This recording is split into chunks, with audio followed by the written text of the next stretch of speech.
Magandang hapon sa inyong lahat. Muli ito po si Herbert Curia, author-promoter ng The Bible Evangelization. Kakibat ang ating pananalig sa ating banal na Panginoon Diyos, banal na Panginoon sa Kristo, at gabay ng kaliwan na ganit banal na Santa Maria, ay ating po ibinabahagi sa inyo sa linggong ito. Ang mensahe ng ating banal na Panginoon Diyos. Ang tema ng mensahe ng ating banal na Panginoon Diyos ay ang pag-ibig ng Panginoong Jesucristo at banal na Santa Maria ay nagpalaya sa sangkatauhan. Ngayon po ay babasahin ko sa inyo ang mga mensaheng ito mula po rito sa Bagong Tipan ng Mabuting Balita na paghahari ng Panginoon Diyos, ng banal na Panginoon Diyos sa pamamagitan ng banal na Panginoong Jesucristo. At ayon po dito kay Apostol San Juan, Kabanata 10, talatang 11. Ito po ang mensahe. Ako ang mabuting pastol, iniaalay ng mabuting pastol ng kanyang buhay para sa mga tupa. Pagtuloy po natin kay Apostol San Juan, Kabanata 15, talatang 7, talatang 12 hanggang 13. Ito po ang mensahe. Kung paanong iniibig ako ng Ama, gayon din naman iniibig ko kayo. Manatili kayo sa aking pag-ibig. Ito ang aking utos, mag-ibigan kayo gaya ng pag-ibig ko sa inyo. Walang pag-ibig na higit pa sa pag-ibig ng isang tao na galing ng kanyang buhay para sa kanyang mga kaibigan. Ipapatuloy po natin sa mga taga-Galacia, Kabanata 5, talatang 1. Ito po ang mensahe. Pinalaya tayo ni Kristo upang manatiling malaya. Magpakatatag nga kayo at huwag nang paalingin pangmuli. Ipapatuloy po natin sa mga taga-Epeso, Kabanata 3, talatang 17 hanggang 19. Ito po ang mensahe. Naway manahan si Kristo sa inyong puso sa pamamagitan ng inyong pananalig sa Kanya upang sa inyong pag-ugat at pagiging matatag sa pag-ibig ay maunawaan ninyo kasama ng mga hinirang kung gaano kadakila ang pag-ibig ni Kristo. Pagpatuloy po natin sa mga taga-Epeso, Kabanata 5, talatang 1 hanggang 2. Ito po ang mensahe. Yaman kayo'y mga anak na minamahal ng Diyos, tularan ninyo siya. Mamuhay kayong pospos ng pag-ibig tulad ni Kristo dahil sa pag-ibig sa atin. Inihandog niya ang kanyang buhay bilang mahalimuyak na hain sa Diyos.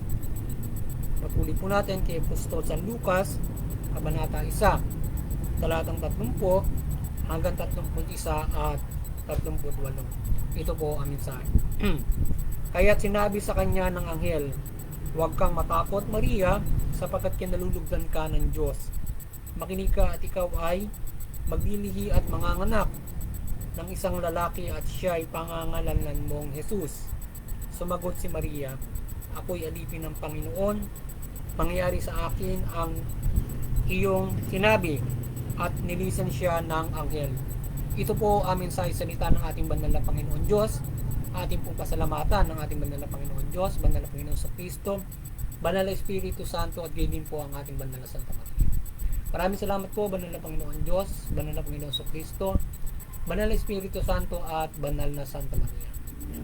Ngayon po ay paliliwanag ko sa inyo ang mga mensaheng ito mula po rito sa tema na ang pag-ibig ng Panginoon sa Kristo at banal na Santa Maria ay nagpalaya sa sangkatauhan niya. Nais pong ibabatid sa atin ng ating banal na Panginoon Diyos sa pamamagitan ng banal na Panginoon sa Kristo ang pagpapalaya at pag-ibig na ginawa ng ating banal na Panginoon sa Kristo para sa sangkatauhan, gayon din ng ating banal na Santa Maria. Pinakita ng ating banal na Panginoon sa Kristo at gayon din ng banal na Santa Maria ang kanilang lubos na pagmamahal sa sangkatauhan mula sa pagmamahal nila sa Panginoon Diyos, mula sa pagtupad ng kanyang kalooban at pagmamahal niya sa sangkatauhan, na kung saan ang Panginoon sa Kristo ay sa pamamagitan niya inialay niya yung kanyang buhay para sa kaligtasan ng sangkatauhan. So yung pagmamahal niya, inialay niya yung kanyang buhay sa pagmamahal niya sa sangkatauhan para palayain tayo sa kamay ng demonyo at mapatawad tayo sa ating pagkakasala mula sa pagkakapanin lang natin sa mga demonyo nung kay Eva at Adan hanggang sa mga pagkakasala ng bawat isa na namumutawi na sa katawan ng mga tao. Ngayon, ay pinalalaya na tayo ng Panginoon sa Kristo sa pamamagitan ng kanyang pagmamahal sa atin. Pinalalaya tayo ng Panginoon sa Kristo diyan sa kamay ng demonyo, sa kasalanan, at bigyan muli tayo ng buhay at pagkakataon sa buhay na walang hanggan. So yan ang ginawang pagmamahal niya sa atin sa Panginoon sa pagtupad niya ng kalooban niya na kahit na ipagkaloob niya yung kanyang buhay. So ganoon tayo, ganoon yung pagmamahal sa pagpapalaya niya sa atin. Kaya tayo ay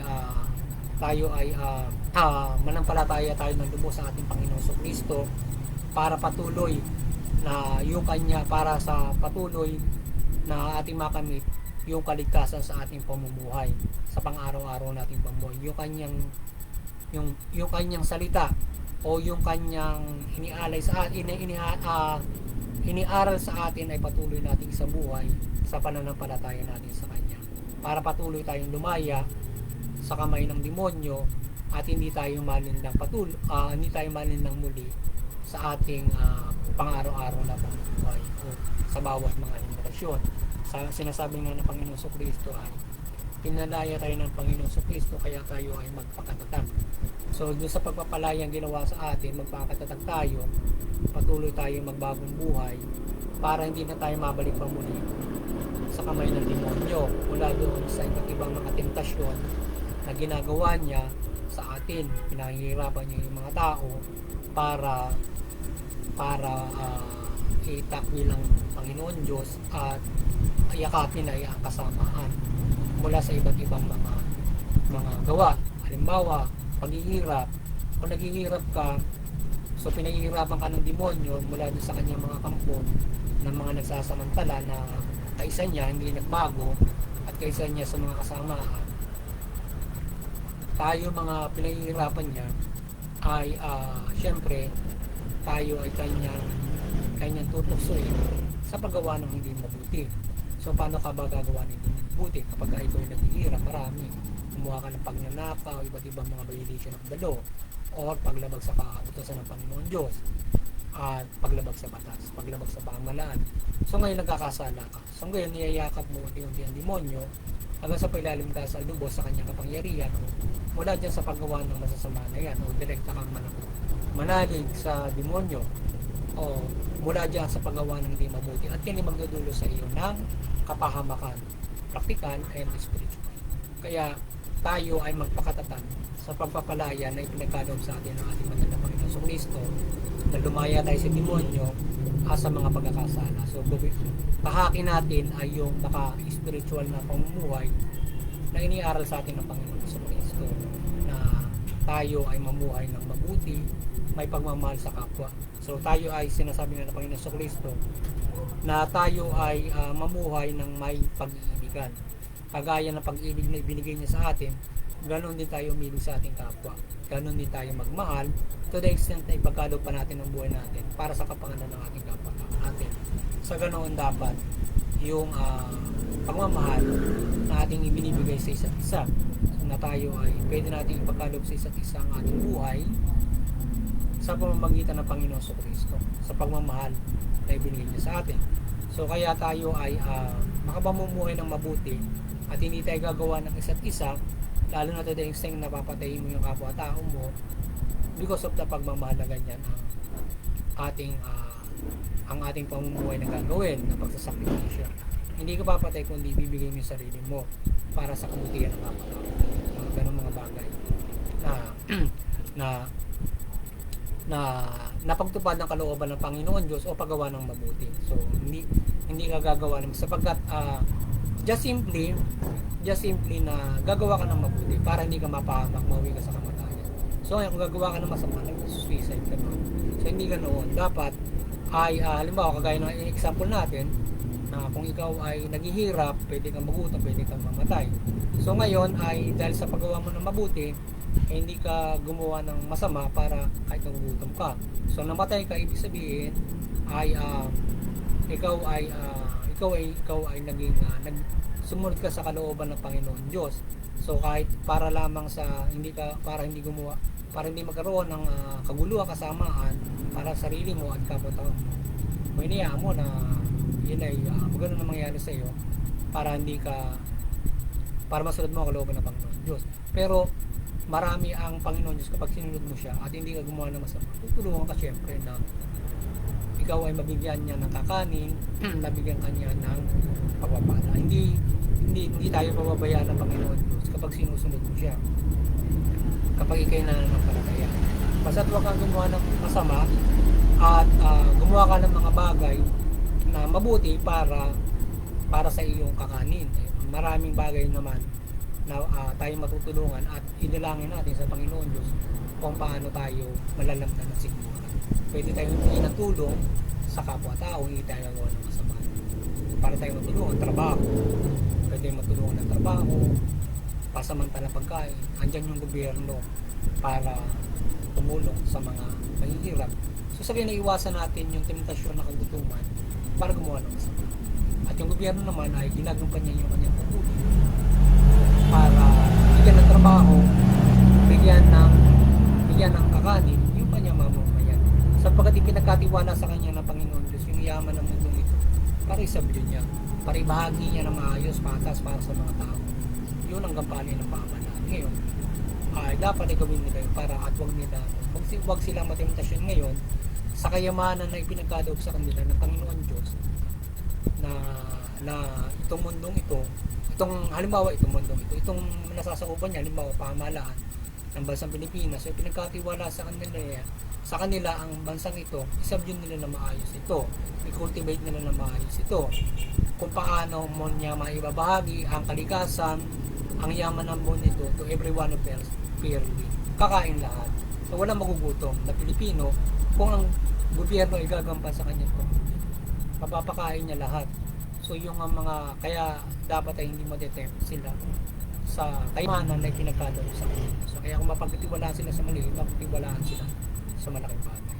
So kaya tayo ay sa gayon maiwasan nila ang temptasyon ay patuloy na katulong sila at katuwang ng Panginoon Diyos sa pagpapalaganap ng mabuti at pagpapalaya sa atin mula dyan sa kasama na temptasyon na masama.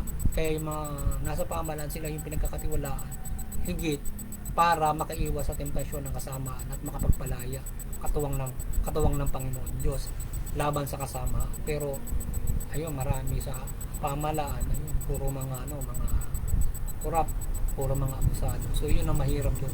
Kaya lalong maraming mga tao ang natitempt to do evil dahil nga rin hindi naman nila naasahan ito pinagkatiwalaan na itong institusyon na ito, gobyerno, para sa isabyo itong earth type, itong ating bansang ito, or even pa pangkalahatan. Kaya dapat ay sana ay yung ating mga kapamahalaan na yan ay patuloy na magabayan ng banal na Panginoon Kristo at ito ay gumampan ng kanilang mga para sa pagpapalaya sa atin mula sa kasamaan at tayo ay makapaglingkod sa isa't isa sa malakas ng pag-ibig. Kaya at gayon din ang banal na Santa Maria ay pinagkaloob niya rin yung kanyang buhay, yung kanyang